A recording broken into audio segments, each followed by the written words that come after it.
Plaintiffs bring lawsuits for a variety of reasons, but when the case is a tort case, the plaintiff is almost always seeking damages. That is, monetary compensation for a personal injury or for property damage suffered due to the defendant's tort. This PracticePerfect review describes the categories of compensatory damages that a plaintiff may recover for in a personal injury tort case. It does not address punitive damages, which are sometimes awarded in addition to compensatories. Damages in a personal injury case generally fall into three categories: lost earnings and earning capacity, medical and related expenses, and pain and suffering. Let's start with lost earnings and earning capacity. In many cases, a plaintiff's lost earnings are fairly easy for the jury to value. Suppose that Kristen was injured in an accident with Vaccaro and is out of work for 10 weeks. It shouldn't be too hard to assess damages for her lost earnings. The jury can just add up the weeks, take the plaintiff's weekly wage, and multiply to get the lost earning figure. Even this simple calculation poses some problems, though. For example, should the jury award Kristen her gross pay, or should it hear evidence about deductions from her paycheck for taxes and figure their award based on net pay? And the answer to this question may vary from state to state. Some states will not allow a downward adjustment for taxes, so the jury will be instructed to award the gross amount. But others will likely allow evidence of deductions for taxes and instruct the jury to adjust the award. Here's another complication.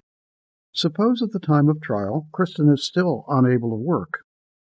Maybe she's lost 40 weeks of pay since the accident, but is unlikely to be able to return to work for another year, or another 30 years. Should the jury be instructed to award a sum to compensate Kristen for lost future earnings, as well as her past weeks of lost pay? Her lost earnings can be illustrated by the chart, and the goal of the assessment of damages is to compensate the plaintiff for the losses that she has suffered because of the tort, as well as future losses. If Kristen is unable to return to work and earn a living in the future, that's a huge economic consequence of the injury. The jury should be instructed to award her damages for future lost earning capacity, as well as for past earnings. This may be very hard for the jury to value. They'll have to determine how long Kristen would have worked if she hadn't been injured, called her work-life expectancy, and how much she would have made during those future earning years. Suppose that Kristen was 40 years old and had been working as a travel agent for 15 years. In that case, she'll be able to provide testimony about her earnings, about her work record, likely raises in the future, and possible promotions. So the jury should be able to make a fair estimate of her lost future earnings. But suppose that Kristen is disabled by the accident at the age of 15. Should the jury award her a sum to compensate for lost earning capacity? On these facts, it will be extremely difficult for the jury to assess a meaningful figure for Kristen's lost earning capacity, because so much is unknown about what kind of work she would have done, or how long she would have worked. However, surely it would be unfair to Kristen, who has suffered the loss of all her earning capacity, to refuse to compensate this loss, just because it's hard to value, and so the jury will be required to do so. But how will they do it? Well, Kristen's lawyer will likely be able to offer some testimony about Kristen that will help the jury to form a judgment about the kind of work she would have done in the future. Evidence about her personality, her interests, and her success in school might allow the jury to form a ballpark judgment about her earning potential. Kristen's lawyer may also offer expert testimony about the likely lifetime earning potential in various fields that Kristen might have entered. The best that can be said about this is it's a tough job, and the figure awarded will be a rough estimate, but the jury has to do it. The second category of damages in a personal injury case is medical and related expenses. If Kristen requires medical treatment for her injuries in the accident, the cost of that treatment is a loss suffered due to Vaccaro's negligence, So Vaccaro should make the plaintiff whole for this consequence of the tort. Here again, the damages may be relatively easy to prove. If Kristen was in the hospital for 3 weeks, had 7 doctor's visits, and physical therapy twice a week for 8 weeks, she should be able to just put her bills in evidence as a basis for the jury to assess the amount. But suppose that Kristen will have ongoing medical expenses in the future, perhaps even for years or for life, as a result of the tort. As Yogi Berra allegedly said, the art of prediction is very unpredictable, especially when it pertains to the future. Imagine that Kristen suffered a serious burn injury in the accident, which will require extensive medical care, numerous surgeries, and ongoing therapy for the rest of her life. As with future earning capacity, this is a consequence of Vaccaro's tort. So the jury should be instructed to award a sum to compensate for those future medical and related expenses. But again, this category will be very hard to put a number on. In a serious case like this, Kristen's lawyer would provide expert testimony about the types of treatment she'll need and the cost of that treatment to help the jury to reach a credible, if rough, figure for this type of damages. But the alternative, to refuse to compensate for these drastic consequences of the injury, would be indefensible. In addition to the various types of medical and psychiatric treatment that Kristen may need, she may also recover other expenses that she incurs to assist her in living with a disability.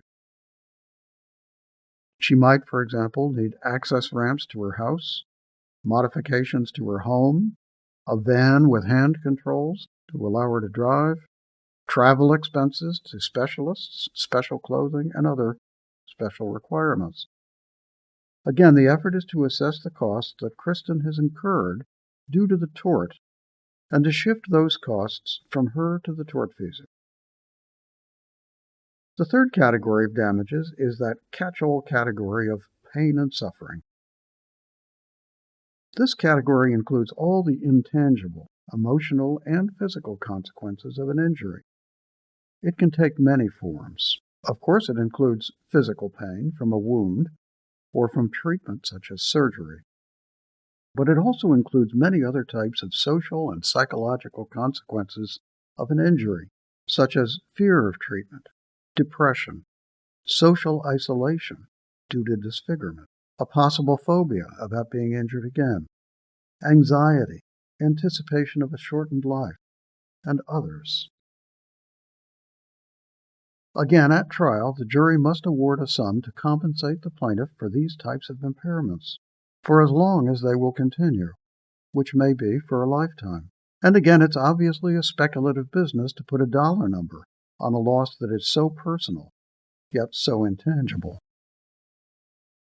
In recent years, there have been attacks on pain and suffering damages as somehow less real or exaggerated or less worthy of compensation than hard economic damages, like income and medical expenses.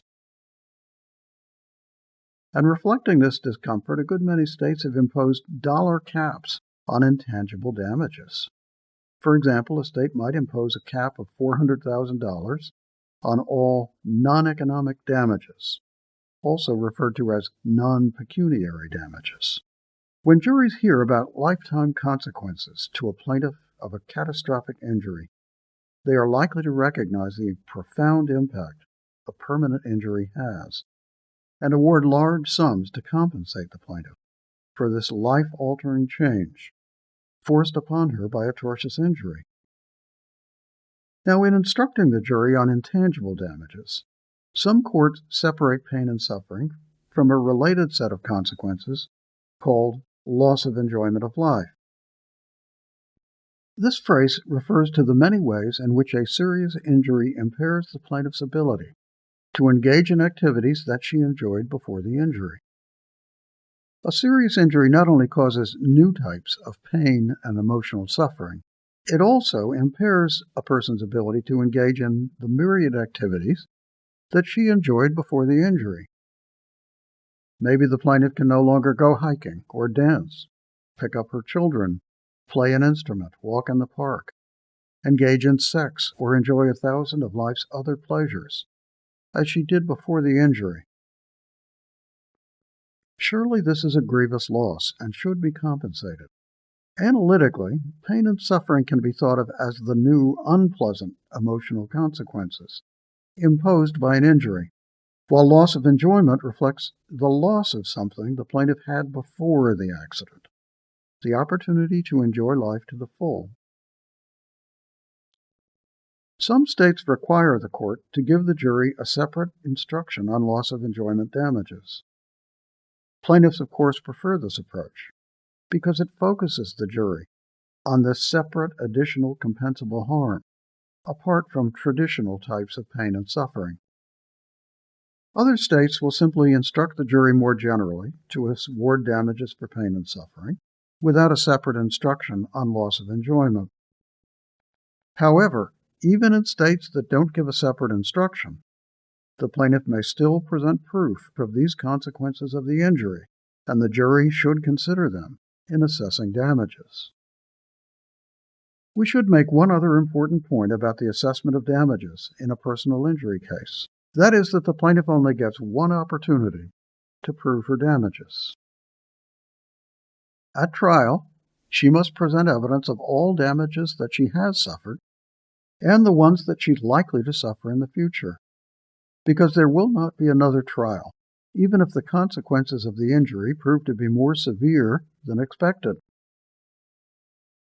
If a plaintiff tries to bring a second lawsuit to recover additional unexpected damages, that suit will be barred by claim preclusion, the civil procedure principle that says you'd only get one bite at the apple. Suppose, for example, that Julio is in an accident and suffers a concussion and recovers damages. Several years later, he develops vision problems, and his doctors tell him that this is a delayed result of his concussion. Now Julio tries to reopen his case to have a jury award additional damages for his vision problems. If Julio is likely to have vision problems in the future as a result of his concussion, he should present proof of that at his first trial. However, the standard for proving future damages is more probable than not. If concussions usually lead to later vision problems, well, then the jury could provide some compensation to Julio for that. But in many cases, the development of new symptoms later on is not probable, it's just possible. So Julio would not be able to satisfy the more probable than not standard and would receive no compensation for his vision troubles.